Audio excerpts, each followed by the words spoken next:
सूबाई खुद मुख्तारी से मुतालिक JUI का मंशूर वाज़े है। हर सूबे के वसाइल उस सूबे के अवाम की मिल्कियत हैं। सिंध के लोग हक की बात करते हैं तो रोका नहीं जा सकता। मरकज़ में तमाम सूबों के इत्तफाक़ राय से फैसले किए जाते। इस रविश के तहत कालाबाग डैम को भी मुतनाज़ बना दिया गया।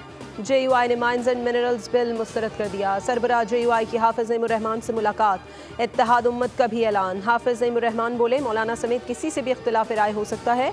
इंतखाबात में धांधली नहीं, धांधला हुआ।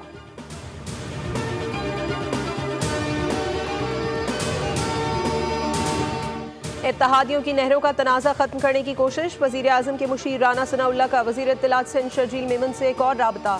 मुशावरत के अमल को आगे बढ़ाने पर इत्तफाक। मसले को हल करने पर बातचीत। राना सना ने कहा, मामला तफाहम तफ़हीम से हल करने पर यकीन रखते हैं। एक सूबे का पानी दूसरे को मुंतकिल नहीं किया जा सकता, ना ही ऐसा होगा। मुमकिन नहीं कि किसी सूबे की हक तलफी हो।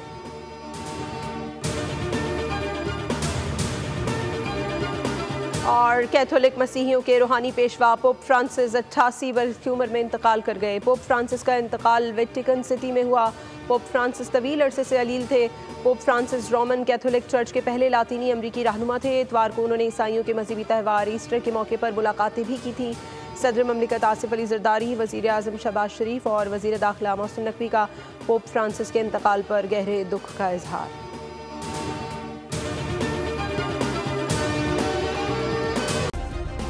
सब्सक्राइब करें और बेल दबाएं ताकि कोई खबर रह न जाए।